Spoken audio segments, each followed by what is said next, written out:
ପିଲାମାନେ ଆଜି ଆମେ ସପ୍ତମ ଶ୍ରେଣୀ ଭୂଗୋଳ ବହିର ପୃଥିବୀର ଆଭ୍ୟନ୍ତର ଭୂମିରୂପ ବିଷୟଟିର ଅଭ୍ୟାସ ପ୍ରଶ୍ନ ଉତ୍ତର କରିବା। 1 ନମ୍ବର ନିମ୍ନଲିଖିତ ପ୍ରଶ୍ନଗୁଡ଼ିକର ଉତ୍ତର ଦିଅ। କ ନମ୍ବର ମହାଦେଶୀୟ ସଞ୍ଚଳନ କ'ଣ? ମହାଦେଶୀୟ ସଞ୍ଚଳନ ଏକ ଧୀର ଓ ନିରବଚ୍ଛିନ୍ନ ପ୍ରକ୍ରିୟା। ଭୂବିଜ୍ଞାନୀମାନଙ୍କ ମତାନୁସାରେ ନିୟୁତ ବର୍ଷ ପୂର୍ବେ ପୃଥିବୀର ସମସ୍ତ ମହାଦେଶ ମିଶି ଗୋଟିଏ ମହାଦେଶ ଭାବେ ପାଞ୍ଜିଆ ନାମରେ ପରିଚିତ ଥିଲା ଓ ସମସ୍ତ ମହାସାଗର ମିଶି ଗୋଟିଏ ମହାସାଗର ରୂପେ ପାନ୍ଥାଲାସା ନାମରେ ନାମିତ ଥିଲା। ପରବର୍ତ୍ତୀ କାଳରେ ପାଞ୍ଜିଆର ମଧ୍ୟଭାଗରେ ଟେଥିସ୍ ନାମକ ଅଗଭୀର ସାଗର ସୃଷ୍ଟି ହେଲା ଓ ଭୂଭାଗରେ ଫାଟ ସୃଷ୍ଟି ହୋଇ ଧୀର ଭୂଚଳନ ହେଲା। ଏହା ଫଳରେ କ୍ରମେ ଆଟଲାଣ୍ଟିକ୍ ମହାସାଗର ଓ ଭାରତ ମହାସାଗର ସୃଷ୍ଟି ହେଲା। ବର୍ତ୍ତମାନ ଦେଖାଯାଉଥିବା ସ୍ଥଳ ଓ ଜଳଭାଗର ବଣ୍ଟନ ମହାଦେଶୀୟ ସଞ୍ଚଳନର ଫଳ। ଖ ନମ୍ବର ପ୍ଲେଟ୍ ବା ପଟଳ ଗତିର କାରଣ କ'ଣ?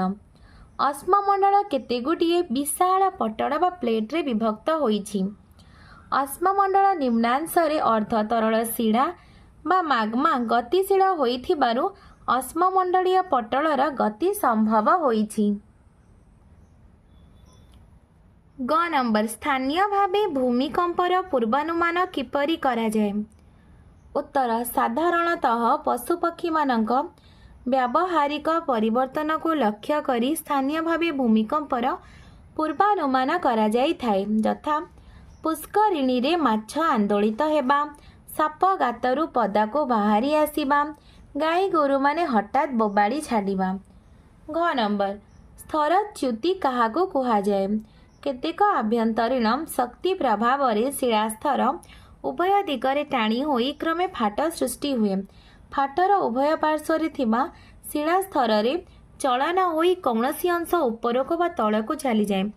ଫଳରେ ବିଭିନ୍ନ ଶିଳାସ୍ତର ମଧ୍ୟରେ ତାଳମେଳ ରହେ ନାହିଁ। ଏହାକୁ ସ୍ଥରଚ୍ୟୁତି କୁହାଯାଏ। ୱ ନମ୍ବର ଉଦାହରଣ ସହ ବିଭିନ୍ନ ପ୍ରକାର ପର୍ବତର ନାମ ଲେଖ। ପୃଥିବୀରେ ଦେଖାଯାଉଥିବା ପର୍ବତଗୁଡ଼ିକୁ 3 ଶ୍ରେଣୀରେ ବିଭକ୍ତ କରାଯାଇଛି। ଯଥା ଭଙ୍ଗିଳ ପର୍ବତ, ସ୍ତୂପ ପର୍ବତ, ଆଗ୍ନେୟ ପର୍ବତ ବା ସଞ୍ଚୟଜାତ ପର୍ବତ। ଉଦାହରଣ ଭଙ୍ଗିଳ ପର୍ବତ ହିମାଳୟ, ଆଲ୍ପସ୍, ରକି ଓ ଆଣ୍ଡିଜ୍। ସ୍ତୂପ ପର୍ବତ ଭାରତର ସାତପୁରା। ଆଗ୍ନେୟ ପର୍ବତ ବା ସଞ୍ଚୟଜାତ ପର୍ବତ ଜାପାନର ଫୁଜିୟାମା। ମାଳଭୂମି କାହାକୁ କୁହାଯାଏ? ସମୁଦ୍ର ପତନରୁ ପ୍ରାୟ 400 ମିଟର ବା ଅଧିକ ଉଚ୍ଚତାରେ ଅବସ୍ଥିତ ସମପ୍ରାୟ ଭୂମିକୁ ମାଳଭୂମି କୁହାଯାଏ। ଚାରିପାଖର ସମତଳ ଭୂମିରୁ ଏଗୁଡ଼ିକ ତୀଖ ଭାବେ ଉପରକୁ ଉଠିଥାନ୍ତି ଓ ଏଗୁଡ଼ିକର ପାର୍ଶ୍ୱ ଅଧିକ ଢାଲୁ ବିଶିଷ୍ଟ। ସମାନୀକରଣ ପ୍ରକ୍ରିୟା କ'ଣ? ଉତ୍ତର ଭୂପୃଷ୍ଠରେ କାର୍ଯ୍ୟ କରୁଥିବା ବାହ୍ୟ ଶକ୍ତିଗୁଡ଼ିକ ଉଚ୍ଚ ଭୂମିକୁ କ୍ଷୟ କରିବା ସହ କ୍ଷୟଜାତ ପଦାର୍ଥକୁ ନିମ୍ନ ଭୂମିରେ ଜମା କରିଥାନ୍ତି। ଏହିପରି ଭୂପୃଷ୍ଠ କ୍ରମେ ସମତଳ ଭୂମି ବା ସମପ୍ରାୟ ଭୂମିରେ ପରିଣତ ହେବା ପ୍ରକ୍ରିୟାକୁ ସମାନୀକରଣ ପ୍ରକ୍ରିୟା କୁହାଯାଏ। ଜ ନମ୍ବର ଅଶ୍ୱକ୍ଷୁରାକୃତି ହ୍ରଦ କିପରି ସୃଷ୍ଟି ହୁଏ? ବନ୍ୟା ସମୟରେ ନଦୀ ବୁଲାଣି ପଥ ପରିତ୍ୟାଗ କରି ସିଧାସଳଖ ପ୍ରବାହିତ ହୁଏ। ଫଳରେ ନଦୀ ବାଙ୍କଟି ଏକ କ୍ଷୁଦ୍ର ଅଗଭୀର ହ୍ରଦ ଆକାରରେ ରହିଯାଏ। ଏହିପରି ହ୍ରଦକୁ ଅଶ୍ୱକ୍ଷୁରାକୃତି ହ୍ରଦ କୁହାଯାଏ।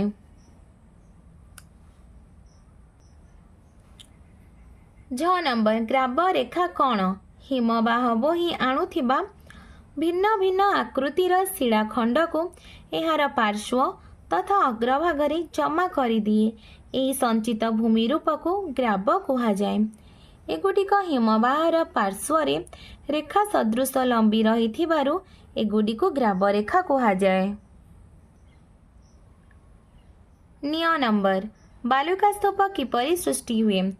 ଉତ୍ତର ମରୁଭୂମିରେ ପବନ ବୋହି ନେଉଥିବା ବାଲି ଓ ଧୂଳିକଣା ଆଦିକୁ ଏହାର ବେଗ ହ୍ରାସ ପାଇଲେ ଜମା କରେ। ଅପେକ୍ଷାକୃତ ବଡ଼ ବଡ଼ ବାଲୁକା ରାଶି ମରୁଭୂମି ଭିତରେ ଛୋଟ ଛୋଟ ପାହାଡ଼ ଆକାରରେ ଜମା ହୁଏ। ଏହାକୁ ବାଲୁକା ସ୍ତୂପ କୁହାଯାଏ।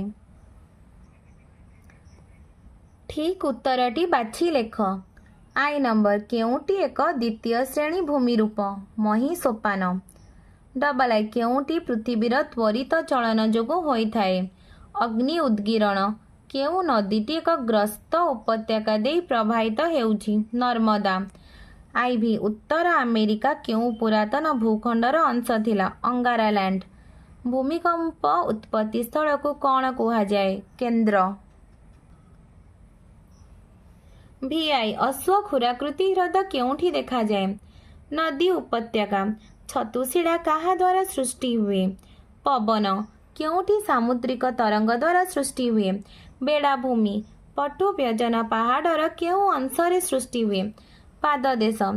ଚୂନପଥର ଅଞ୍ଚଳର ଭୂପୃଷ୍ଠସ୍ଥ ଶୁଷ୍କ ନଦୀ ଉପତ୍ୟକାକୁ କ'ଣ କୁହାଯାଏ? ଅଦୃଶ୍ୟ ଉପତ୍ୟକା। 3 ନମ୍ବର ସ୍ତମ୍ଭ ଦୁଇଟି ମଧ୍ୟରେ ସମ୍ପର୍କ ସ୍ଥାପନ କରି ଲେଖ। ହିମବାହ ବରଫ ସ୍ରୋତ। ତ୍ରିକୋଣ ଭୂମି ନଦୀ। ବେଳାଭୂମି ଉପକୂଳ। ବାଲୁକା ସ୍ତୂପ ମରୁଭୂମି। ଜଳପ୍ରପାତ କଠିନ ଶିଳା। ଉଭାଲା ଭୂତଳ ଜଳ। 4 ନମ୍ବର କାରଣ ଦର୍ଶାଅ। ଆଇ ସମତଳ ଶଯ୍ୟାରେ ନଦୀବାଙ୍କ ସୃଷ୍ଟି ହୁଏ।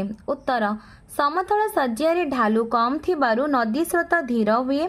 ସାମାନ୍ୟ ବାଧା ପାଇଲେ ନଦୀ ଗତି ପରିବର୍ତ୍ତନ କରି ଅଙ୍କା ବଙ୍କା ପଥରେ ପ୍ରବାହିତ ହୋଇଥାଏ। ତେଣୁ ସମତଳ ଶଯ୍ୟାରେ ନଦୀବାଙ୍କ ସୃଷ୍ଟି ହୁଏ। ଡବଲ ଆଇ କେତେକ ଶିଳା ଛତୁ ଆକୃତିର। ମରୁଭୂମିରେ ଭୂପୃଷ୍ଠରୁ ଅଳ୍ପ କିଛି ଉଚ୍ଚତାରେ ପବନ ଅଧିକ କ୍ଷୟ କରିଥାଏ। ଉଚ୍ଚତା ବଢ଼ିବା ସହ ବାଲିର ପରିମାଣ କମ୍ ରହୁଥିବାରୁ କ୍ଷୟ ଶକ୍ତି କମିଯାଏ। ଫଳରେ ମରୁଭୂମିମାନଙ୍କରେ ଛତୁ ଆକୃତିର ଭୂମିରୂପ ସୃଷ୍ଟି ହୁଏ। ଏହାର ଆଧାର ଭୂମି ଅପେକ୍ଷାକୃତ ପ୍ରଶସ୍ତ, ମଝି ଅଂଶ ସରୁ ଏବଂ ଉପର ଅଂଶ ପ୍ରଶସ୍ତ ହୋଇଥାଏ। ଏହାକୁ ଛତୁଶିଳା ବା ମଶରୁମ୍ ରକ୍ କୁହାଯାଏ। ଟ୍ରିପଲ ଆଇ ସାମୁଦ୍ରିକ ଗୁମ୍ଫା ଷ୍ଟମ୍ପରେ ପରିଣତ ହୁଏ। ବେଳାଭୂମି ଶିଳାରେ ତରଙ୍ଗ ଅନବରତ ବାଡ଼େଇ ହୋଇ ଶିଳାରେ ଫାଟ ସୃଷ୍ଟି କରିଥାଏ। କାଳକ୍ରମେ ଫାଟ ବଡ଼ ହୋଇ ଗୁମ୍ଫା ସଦୃଶ ଭୂମିରୂପ ଗଠନ କରିଥାଏ। ଏହାକୁ ସାମୁଦ୍ରିକ ଗୁମ୍ଫା କୁହାଯାଏ। ସମୁଦ୍ର ଭିତରକୁ ପଶିଯାଇଥିବା ପାହାଡ଼ ପର୍ବତର ଉଭୟ ପାର୍ଶ୍ୱର ଗୁମ୍ଫା କ୍ରମଶଃ ପରସ୍ପର ସହ ମିଶିଯାଇ ତୋରଣ ସଦୃଶ ଭୂମିରୂପ ଗଠନ କରିଥାଏ। ଏହାକୁ ସାମୁଦ୍ରିକ ତୋରଣ କୁହାଯାଏ।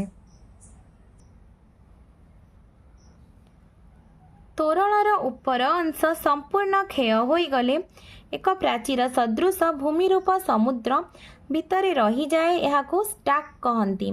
ଷ୍ଟାକ୍ କାଳକ୍ରମେ କ୍ଷୟ ହୋଇ ଛୋଟ ହେଲେ ଏହାକୁ ଷ୍ଟମ୍ପ କୁହାଯାଏ। ଏହିପରି ସାମୁଦ୍ରିକ ଗୁମ୍ଫା କାଳକ୍ରମେ କ୍ଷୟ ହୋଇ ଷ୍ଟମ୍ପରେ ପରିଣତ ହୁଏ। ଆଇଭି ଭୂମିକମ୍ପ ଯୋଗୁଁ କୋଠାଘର ଭାଙ୍ଗିଯାଏ। ପୃଥିବୀ ପୃଷ୍ଠ କମ୍ପି ଉଠିବା ବା ଥରି ଉଠିବାକୁ ଭୂମିକମ୍ପ କୁହାଯାଏ। ଏହା ଯୋଗୁଁ ଭୂପୃଷ୍ଠରେ କ୍ଷୟକ୍ଷତି ହୋଇଥାଏ। 6.0 ମାନର ଭୂମିକମ୍ପ କ୍ଷେତ୍ରରେ କୋଠାଘର ଭାଙ୍ଗିଯିବା ସହ ବହୁ କ୍ଷୟକ୍ଷତି ହୋଇଥାଏ। ଭି ସ୍ଥରଚ୍ୟୁତି ଯୋଗୁଁ ଗ୍ରସ୍ତ ଉପତ୍ୟକା ସୃଷ୍ଟି ହୁଏ। ଉତ୍ତର ସ୍ଥରଚ୍ୟୁତି ଫଳରେ କେତେକ କ୍ଷେତ୍ରରେ ଦୁଇଟି ଚ୍ୟୁତିର ମଧ୍ୟବର୍ତ୍ତୀ ଅଂଶ ଦବିଯାଇ ଗ୍ରସ୍ତ ଉପତ୍ୟକା ସୃଷ୍ଟି ହୁଏ। ଭାରତର ନର୍ମଦା ଓ ତାପ୍ତି ନଦୀଦ୍ୱୟ ଏହିପରି ସୃଷ୍ଟ ଦୁଇଟି ଗ୍ରସ୍ତ ଉପତ୍ୟକା ଦେଇ ପ୍ରବାହିତ ହୋଇଛନ୍ତି। 5 ନମ୍ବର ତୁମ ପାଇଁ କାମ। ପ୍ରଦତ୍ତ ଫଟୋଚିତ୍ରଗୁଡ଼ିକ ଲକ୍ଷ୍ୟ କର। ଏହି ସ୍ୱରୂପଗୁଡ଼ିକ ନଦୀ ଦ୍ୱାରା ସୃଷ୍ଟି ହୋଇଅଛି। ଏଗୁଡ଼ିକୁ ଚିହ୍ନଟ କର। ଏମାନେ କିପରି କ୍ଷୟ ବା ସଞ୍ଚୟ ବା ଉଭୟ ପ୍ରକ୍ରିୟାରେ ସୃଷ୍ଟି ହୋଇଛନ୍ତି ଲେଖ। ଫଟୋଗ୍ରାଫ। ଏହା ହେଉଛି ଜଳପ୍ରପାତ। ଏହା କ୍ଷୟଜନିତ। ଏହା ନଦୀବାଙ୍କ ଉଭୟ କ୍ଷୟଜନିତ ବା ସଞ୍ଚୟଜନିତ। ପ୍ଲାବନ ଭୂମି ସଞ୍ଚୟ ଜନିତ। ପିଲାମାନେ ତୁମକୁ ଭିଡ଼ିଓଟି ଭଲ ଲାଗିଲେ ଲାଇକ୍ ଆଣ୍ଡ ସବସ୍କ୍ରାଇବ୍ କରିବ। ନିଜ ସାଙ୍ଗ ପିଲାମାନଙ୍କ ସହିତ ସେୟାର ମଧ୍ୟ କରିବ।